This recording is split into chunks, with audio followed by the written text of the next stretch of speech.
పద్మశాలిల రాజకీయ భవిష్యత్ ఏంటిది అనే అంశం మీద మాట్లాడుకుందాం. పద్మశాలి మిత్రులు చూస్తారని నేను మనస్ఫూర్తిగా ఆశిస్తున్నా. మిత్రులారా, పద్మశాలి జనాభా అత్యధికంగా ఉన్నది. పద్మశాలిల ఓటు బ్యాంకు కూడా రాజకీయాల్ని శాసించే విధంగానే ఉన్నది. కానీ ఎక్కడో చిన్న లోపం వల్ల, నాకెందుకనే నిర్లక్ష్యం వల్ల పద్మశాలి సమాజం రాజకీయంగా దూరం కావడమే కాకుండా హక్కుల పరంగా శూన్యమై ప్రస్తుతం బానిసత్వంలో ఉన్నది. ఏ సామాజిక వర్గం అయితే క్రమేణా రాజకీయంగా దూరమవుతూ పోతుందో, అధికారానికి దూరమవుతూ పోతుందో ఆ సామాజిక వర్గం ఉనికి కోల్పోతుందని డాక్టర్ బాబాసాహెబ్ అంబేద్కర్ గారు చెప్పారు. ఇప్పుడు పద్మశాలి సమాజం అదే స్థితిలో ఉన్నది. మిత్రారా, కులబాంధవులారా, ఒకసారి మనల్ని మనం ఆత్మవిమర్శ చేసుకుందాం. ఎందుకంటే నేను ఒక వీడియో పెట్టిన, స్థానిక సంస్థల ఎన్నికల్లో పోటీ చేసే పద్మశాలి నాయకులారా ముందుకు రండి అని ఒక వీడియో పెట్టిన తర్వాత నాకు 20-25 మంది ఫోన్ చేసిండు. నాకు తెలిసి 25 మందికి పైచిలుగా ఫోన్ చేసిండు. ఏమన్నా వాసాల లక్ష్మణ, మళ్ళీ పద్మశాలి నాయకుల్ని రెచ్చగొట్టి ఎన్నికల్లో పోటీ చేసే విధంగా ఉసిగొలుపుతున్నవా నువ్వు అన్నారు. వారన్న మాట కూడా వాస్తవమే.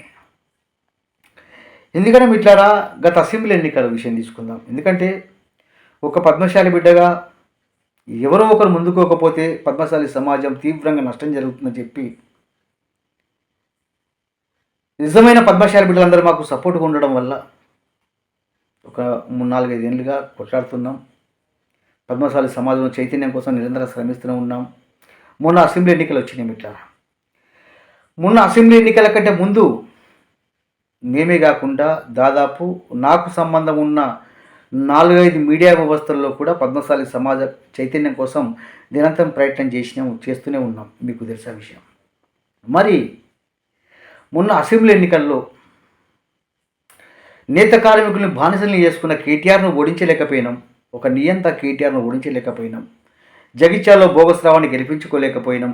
అక్కడక్కడ మన పద్మశాలి నాయకులు పోటీ చేస్తే కనీసం ఓటు కూడా వేయలేకపోయినాం.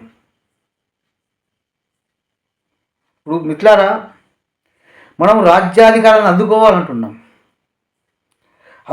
నిరంతరం మనం పద్మశాలి సమాజంలో చైతన్యవంతంగా ప్రయత్నం చేస్తుంటే కొద్దిమంది నాయకులు, మన పద్మశాలి నాయకులు ముందుకు వస్తున్నారు.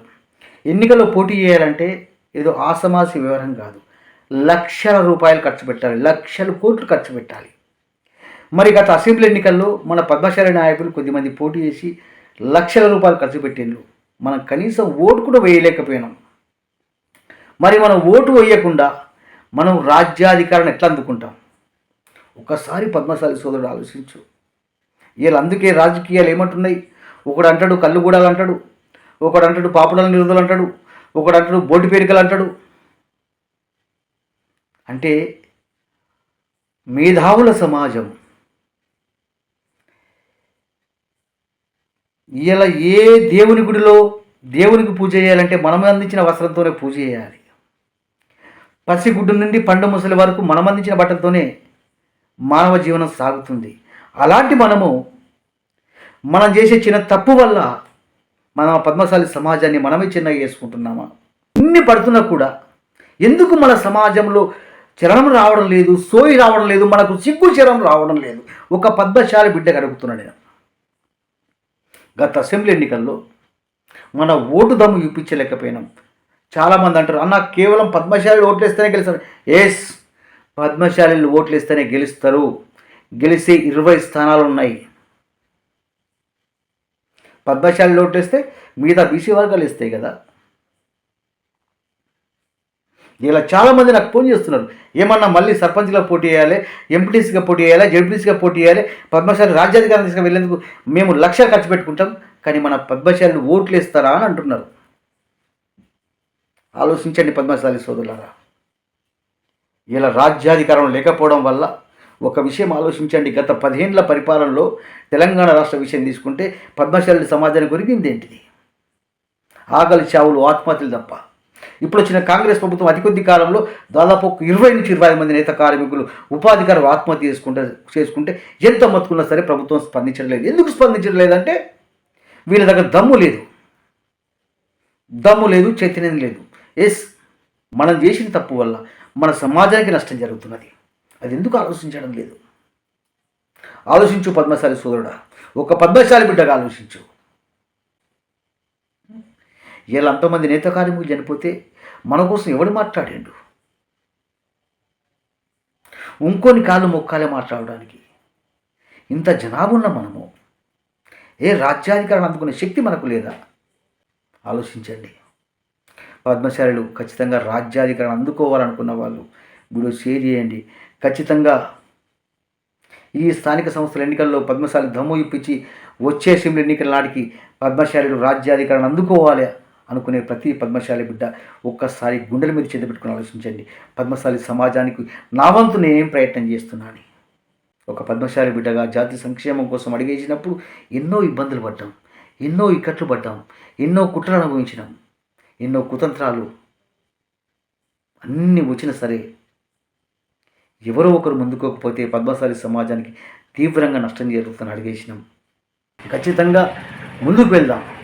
మనం మన దమ్మేదో చూపిద్దాం, పద్మశాలిల శక్తి చూపిద్దాం అనుకునే వాళ్ళు వీడియో షేర్ చేయండి, సపోర్ట్ అందించండి. ప్రతి పద్మశాలి సోదరుడు నేను ఒకటే కోరుకుంటున్నా, ఈ పద్మశాలి జిఎస్ టీమ్ ఛానల్కు నేను పద్మశాలి బిడ్డ అనుకునే ప్రతి పద్మశాలి కుల బాంధవుడు కొద్దిగా సపోర్ట్ చేయండి. కుల బాంధవులరా, మన రాజకీయం ఏందో చూపిద్దాం, మన దమ్మేందో చూపిద్దాం. రాజకీయాలు చేయడం పద్మశాలితో అవుతుందనేటువంటి ఒక శక్తివంతమైనటువంటి వ్యవస్థ చూపిద్దాం. ఎంతకాలం బానిసలుగా బతుకుదాం? అర్థం అవుతుందో లేదో నాకైతే అర్థమైతలేదు.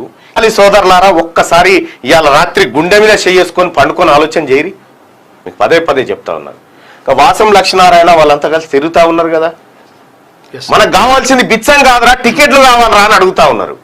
ఇలా మనకెందుకు నిర్లక్ష్యంగా ఉంటే రేపటి పద్మశాలి భావితరాలకు మనం ఇచ్చే శాపం బానిసత్వం అవుతుంది.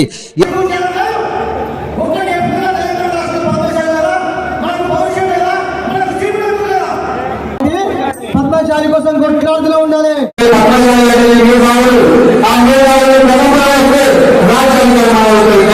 లోపల లేదు, ఓటు బ్యాంక్ కీలకం. ఇలా రాజ్యాన్ని శాసించాలంటే ఓటు బ్యాంక్ కీలకం.